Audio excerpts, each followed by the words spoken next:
অনেক দিন পরে আজকে আবার এসেছি তোমাদের সঙ্গে দেখা করতে। আর আজকে আমি হুগলি স্টেশনে দাঁড়িয়ে আছি। আমি আজকে বোধহয় লাইফে প্রথমবার হুগলি স্টেশনে আমি আজকে টিকিট চেকার দেখলাম। এখানে বসে আছে সবাই, এই 2 নম্বর প্ল্যাটফর্ম, আমি 1 নম্বর প্ল্যাটফর্মে আছি। 2 নম্বর প্ল্যাটফর্মের টিকিট চেকার যারা রয়েছে তারা বসে আছে। তো ফার্স্ট টাইম আর কি আমি দেখলাম আমার লাইফে হুগলি স্টেশনে টিটি।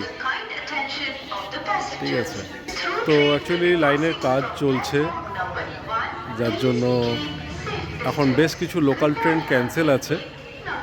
ব্যান্ডেল থেকে হাওড়া যে লোকাল ট্রেনগুলো সেগুলোই এখন ক্যান্সেল চলছে। তো দেখতেই পাচ্ছ লাইনে কাজ চলছে। অলরেডি এটা অ্যানাউন্স করেছে 1 মান্থ এটা চলবে কন্টিনিউ।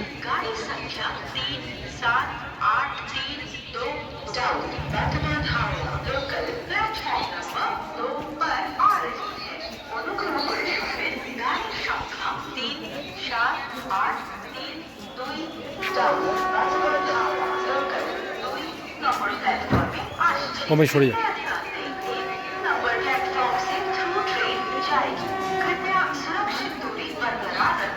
এক্সপ্রেস ট্রেন একটা পাস করছে, দেখো লোকে কিভাবে রিস্ক নিয়ে লাইন ক্রস করছে।